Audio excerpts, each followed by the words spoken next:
some sounds you can ignore: a car alarm, a dog barking, the hum of traffic. But when you hear something that shouldn't exist, something that feels alive and aware, you can't unhear it. This is the story of the worst mistake I ever made, ignoring what I heard in the walls of my apartment.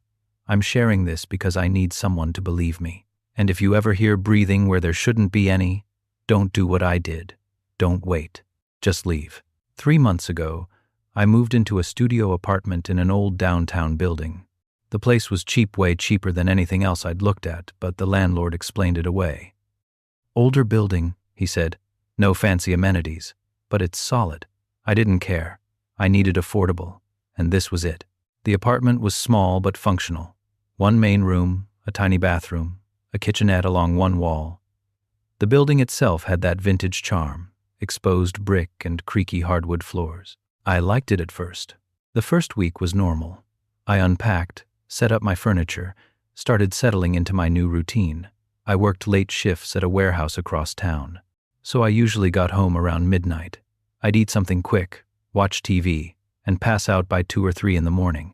It was during one of those first quiet nights that I heard it. At first, I thought it was the radiator. Old buildings have all kinds of sounds: pipes clanging, wood expanding, the building settling. But this was different. It was rhythmic, steady, in and out, like breathing. Slow, deep breaths. I sat up in bed and listened, trying to pinpoint where it was coming from. It seemed to be coming from the wall right next to my bed, the one I shared with the unit next door. I convinced myself it was my neighbor. Maybe they had a sleep apnea machine or just breathed heavily. I rolled over and tried to ignore it, but over the next few nights, the sound continued. Always around 2 a.m., always the same, slow, deliberate breathing. I checked the tenant directory in the lobby. My neighbor's name was listed as vacant. The unit next to mine was empty. That should have been my first red flag, but I rationalized it. Maybe the directory was outdated. Maybe someone moved in recently. I was working long hours and exhausted. I didn't have the energy to investigate, so I bought earplugs and tried to ignore it. But then the smell started. It began faintly, a sickly sweet odor that I only noticed when I lay in bed. At first, I thought maybe something had died in the walls, a rat or a bird. But the smell grew stronger. It wasn't just decay. There was something chemical about it, something wrong. The worst part was that it seemed to be strongest right near the wall where I heard the breathing. I finally complained to the landlord.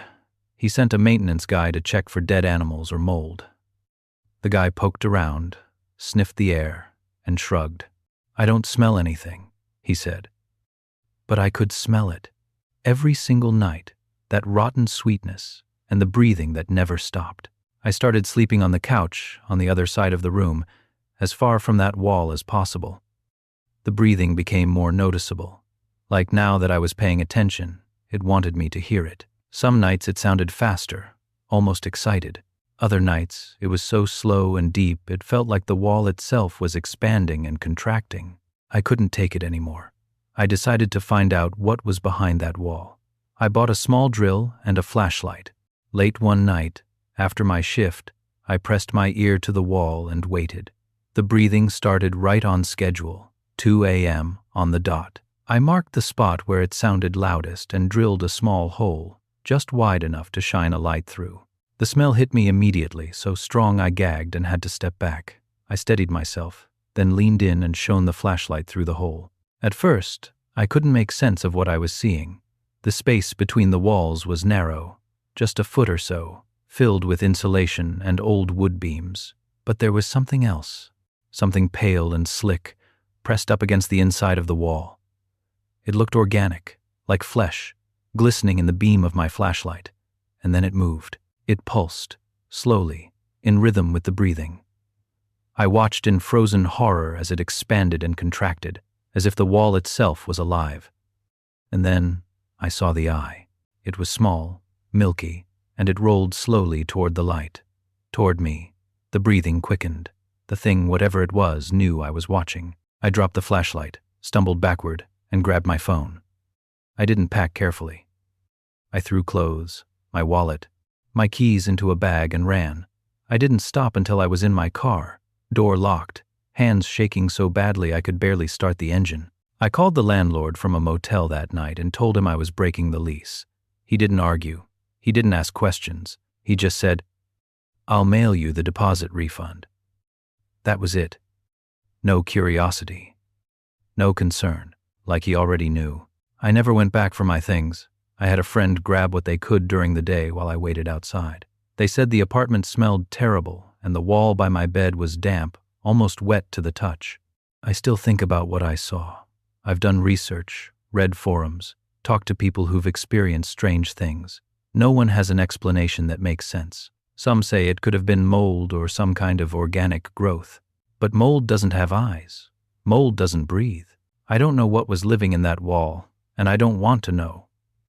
What I do know is that some places aren't meant to be lived in.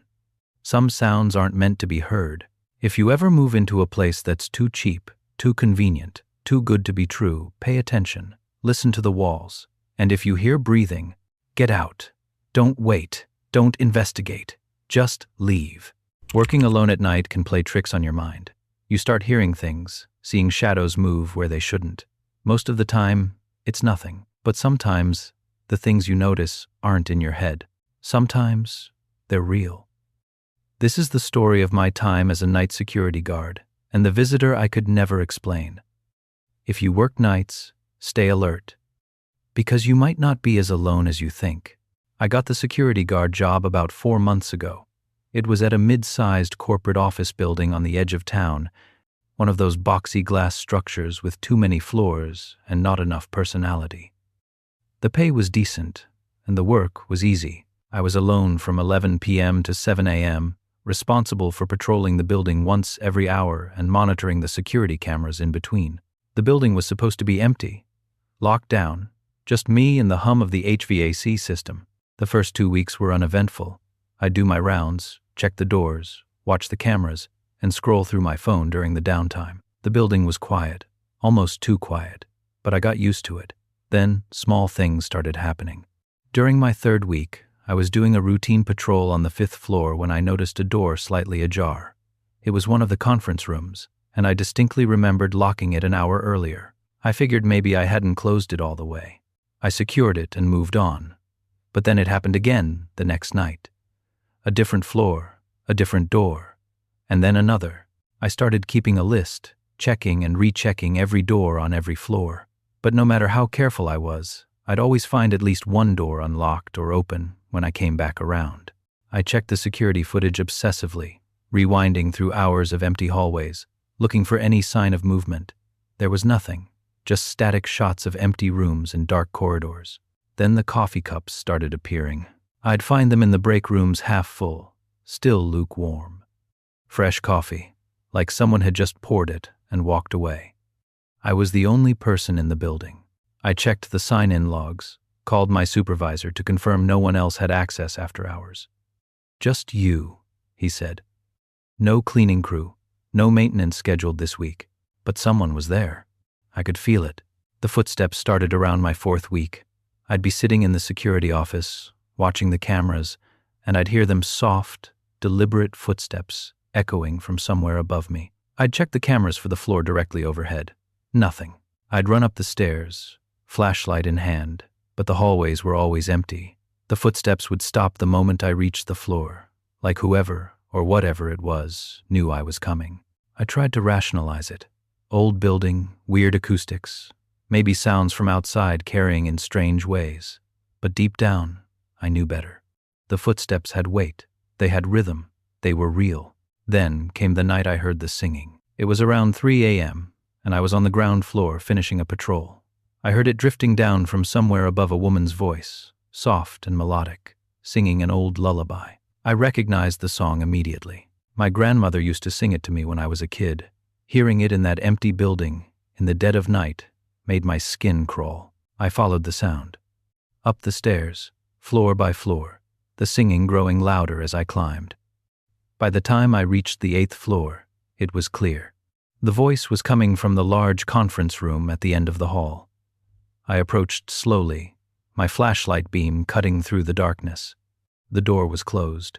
I pressed my ear against it and listened.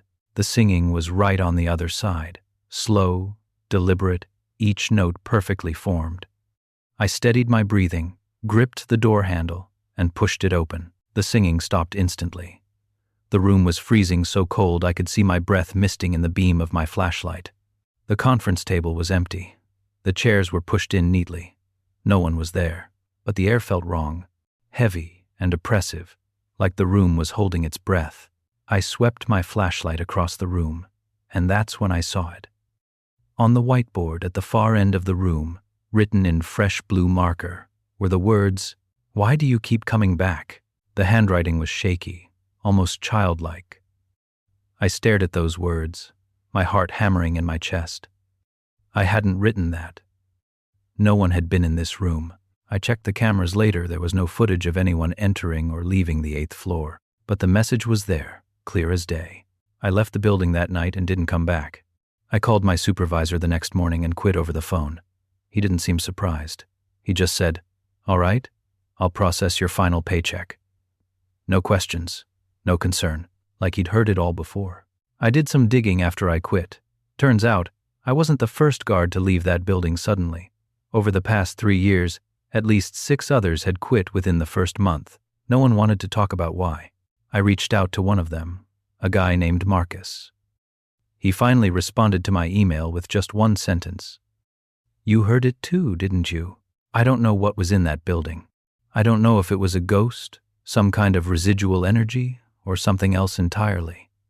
What I do know is that I was never alone during those shifts, no matter what the cameras showed. If you ever work night security and you start noticing things, doors opening, footsteps, voices, don't ignore it. And if something asks you why you keep coming back, maybe it's time to stop. There's something liberating about hiking alone. No distractions, no obligations, just you and the wilderness. But sometimes, you're not as alone as you think. Sometimes, you meet someone on the trail who doesn't stay on the trail. This is the story of a solo hiking trip I took last summer, and the man who followed me home. If you ever feel like you're being watched in the woods, trust your instincts, because sometimes the danger doesn't end when you leave. Last July, I decided to take a solo weekend hiking trip in the mountains near my hometown. I'd been stressed with work and needed to disconnect. The trail I chose was moderately popular, not too crowded, but not completely isolated. I packed light, tent, sleeping bag, food for 2 days, water filtration kit. I felt prepared and confident. The first day was perfect. Clear skies, mild temperature, stunning views. I passed a few other hikers early on, a couple with a dog, a group of college kids, but by mid-afternoon, the trail had emptied out. I found a nice spot to set up camp near a small creek, ate dinner as the sun set, and fell asleep to the sound of running water. The second day started just as peacefully. I broke camp around 8 a.m. and continued up the trail. Around mid-morning, I encountered another hiker coming down the path toward me. He was a middle-aged man, maybe in his 50s, wearing faded cargo pants and an old jacket that looked like it was from the 90s. His backpack was worn and patched with duct tape. What struck me most was his expression completely blank, like he was staring through me rather than at me. I nodded and said, "Morning." He didn't respond. He just nodded slightly and kept walking past me. I brushed it off. Some people hike to be alone and don't want to chat. I get that. About an hour later, I stopped to take a break and check my map. I was sitting on a rock, drinking water, when I looked up and saw him again. The same man. He was standing on the trail about 50 yards behind me, perfectly still, facing my direction. Just standing there, watching. A chill ran through me. The trail I was on was a loop, not an out and back. There was no reason for him to be behind me unless he had turned around and followed me. I quickly packed my things and kept moving, walking faster now. I told myself it was a coincidence. Maybe he'd forgotten something and doubled back. Maybe he was just taking a break at the same time. But when I glanced over my shoulder 20 minutes later, he was still there, closer now. Still walking at that same slow, deliberate pace. Still staring. I decided to cut my trip short. I checked my map and found a side trail that would take me back to the trailhead faster. I took it, hoping to lose him. For a while, I didn't see him. I thought maybe I'd overreacted. But then, just as I was approaching my campsite to grab my tent, I saw him again. He was standing just inside the tree line, maybe 30 feet away, partially obscured by the branches, watching. I didn't stop to pack carefully. I grabbed my tent, stuffed it in my backpack, and started moving. I hiked the remaining 3 miles back to the trailhead as fast as I could, practically jogging. My heart was pounding, and I kept looking over my shoulder. I didn't see him again on the trail, but I felt his presence the entire way, like he was just out of sight, pacing me. When I finally reached my car, I jumped in, locked the doors, and sat there for a minute, trying to calm down. I scanned the parking area. Empty. I was alone. I convinced myself that I'd panicked over nothing, that the guy was just a weird hiker who happened to be on the same trail. I drove home, relieved to be out of the woods, but 2 days later, I saw him again. I was at home, in my living room, when I happened to glance out the front window. He was standing across the street, same clothes, same blank expression, same old backpack slung over one shoulder, just standing there, staring at my house. I froze. My mind raced. How did he know where I lived? Had he followed me from the mountains? I grabbed my phone and called the police. I explained everything, the trail, the following, the fact that he was now outside my home. They said they'd send an officer. By the time the cop arrived 15 minutes later, the man was gone. The officer took my statement, walked around the block, checked the area. Nothing. He told me to call again if the man came back.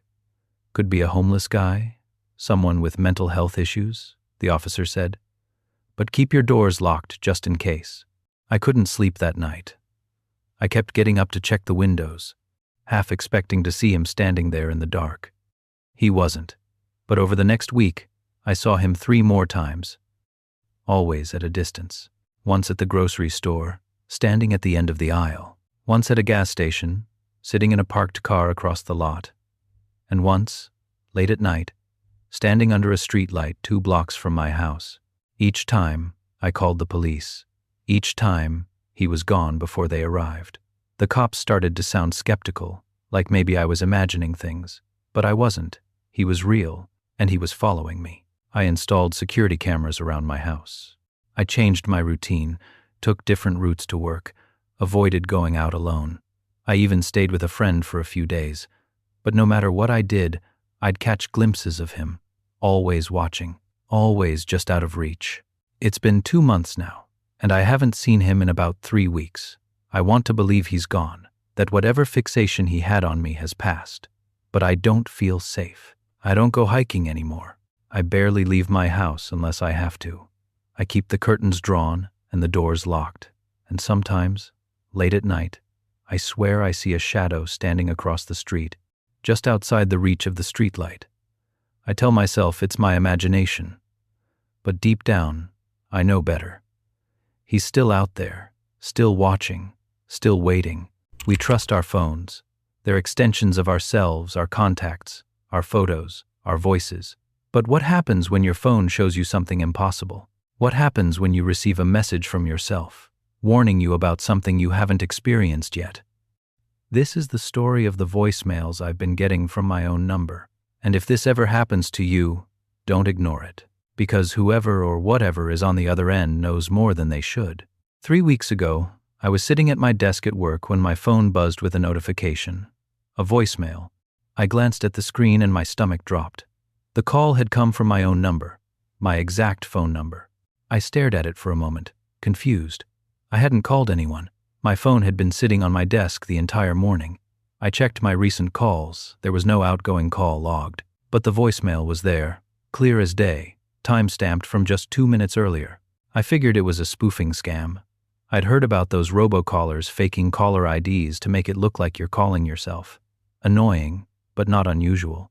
I almost deleted it, but curiosity got the better of me. I hit play.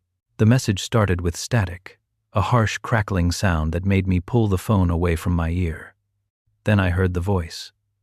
It was my voice. Unmistakably mine, but I was speaking frantically, words tumbling over each other in a panicked rush. Don't go home tonight. Don't go home. Check the back seat. Check the back seat before you get in. Please, just listen to me this time. The message cut off abruptly with a sound like breaking glass, followed by silence. Then the automated voice. End of message. I sat there, phone in hand, heart pounding. What the hell was that? I replayed it 3 times, trying to make sense of it. The voice was mine, the cadence, the inflection, even the slight rasp I get when I'm stressed. But I hadn't left that message. I hadn't called myself. And what did it mean this time? Like I'd ignored warnings before? I tried to rationalize it. Maybe it was some kind of AI-generated prank, someone using voice cloning technology. But who would do that? And how would they get a clean sample of my voice? I didn't have a podcast, didn't post videos online. It didn't make sense. I went through the rest of my workday distracted, replaying the message in my head. Don't go home tonight. Check the back seat. By the time I left the office that evening, the message had started to feel ridiculous. I was letting a weird robocall freak me out. I decided to ignore it, but when I got to my car in the parking garage, I hesitated. The message had been so specific. Check the back seat. I stood next to my car, keys in hand, and looked through the window into the back seat. It looked normal, empty. But something made me unlock the door and open the back door to check. That's when I saw them. Footprints. Fresh, muddy boot prints on the floor mat behind the driver's seat. Large prints, far too big to be mine. Someone had been in my car. My blood ran cold. I stumbled back, scanning the parking garage. It was empty, just rows of cars under flickering fluorescent lights. I checked the front seat, the trunk, under the car. No one was there. But someone had been, recently. I called building security. They checked the CCTV footage, but the cameras in the garage had been malfunctioning all day. No footage, no answers. They suggested I file a police report. But what would I even say? Someone broke into my car but didn't steal anything? And I only checked because a voicemail from my own number told me to. I didn't go home that night. I stayed at a friend's place, too shaken to be alone. I kept replaying the message, trying to understand. How did I, or whoever left that voicemail, know someone would be in my car? And what would have happened if I hadn't checked? The next morning, I woke up to another voicemail. Same number, same timestamp showing it came from my phone while I was asleep. I didn't want to listen. My hands were shaking as I hit play. This time, there were no words, just heavy breathing, slow and deliberate, like someone trying to stay quiet. It went on for 20 seconds, then a whisper. You didn't listen. The message ended. I stared at my phone, bile rising in my throat. You didn't listen, but I had listened. I checked the car. I stayed away from home. What did it mean? I tried calling my own number, hoping to get some kind of error message or explanation. It just rang and went to my own voicemail. I tried blocking my number, but you can't block yourself. I contacted my phone carrier, explained the situation. They said it was likely spoofing and that there wasn't much they could do. Change your passwords. Enable 2-factor authentication, they said. Like that would help. I haven't been home in 3 days. I'm staying with friends, moving every night, too afraid to settle anywhere. The voicemails keep coming. Every morning, a new one. Sometimes it's my voice, giving cryptic warnings. Sometimes it's just breathing. Once, it was the sound of footsteps, like someone walking through my house. I finally went back to my apartment yesterday, during the day, with a friend. We checked every room, every closet. Nothing was out of place, but my bedroom window was unlocked. I know I locked it before I left. I don't know what's happening. I don't know if this is some elaborate stalker, some kind of supernatural warning system, or something else I can't even comprehend. What I do know is that the voicemails are real. The boot prints were real. And whoever is doing this knows where I live, what I drive, and how to make it sound exactly like me. If you ever get a call from your own number, don't ignore it. And whatever it tells you to do, listen. Because I'm starting to think these warnings are the only thing keeping me alive. Buying your first home is supposed to be exciting, a milestone, a fresh start. But sometimes, the place you move into comes with things the previous owner forgot to mention. Or maybe they mentioned it, but you didn't listen. This is the story of my first house, and the thing living in the basement. If a seller ever tells you to keep a door locked, don't ask why. Just do it. Or better yet, walk away. I bought my first house about 2 months ago. It was a small, 2-bedroom bungalow on the outskirts of town. The price was reasonable, the inspection came back clean, and the neighborhood seemed quiet. The previous owner was an older man, maybe in his 70s, who seemed eager to close the deal. During the final walkthrough, he mentioned, almost offhandedly, that the basement door should stay locked. "Why?" I asked. He shrugged. "Old hinges. Door swings open on its own sometimes. Easier to just keep it locked." He said it with a smile, like it was a quirk of the house, nothing to worry about. I didn't think much of it. The basement was unfinished concrete floors, exposed beams, cluttered with old furniture and boxes the previous owner had left behind. He said I could trash whatever I didn't want. I went down there once during the walkthrough. It was dark, damp, and smelled like mildew. I figured I'd clean it out eventually, maybe turn it into a workshop or storage. But for the first few weeks, I didn't bother. I kept the door locked, just like he'd suggested. Everything was normal for a while. I settled into the house, unpacked, got used to the creaks and groans old houses make. But after about 2 weeks, I started hearing sounds at night, dragging noises, like something heavy being pulled across the concrete floor in the basement. It always happened late, usually after midnight. At first, I thought it was my imagination, or maybe the house settling.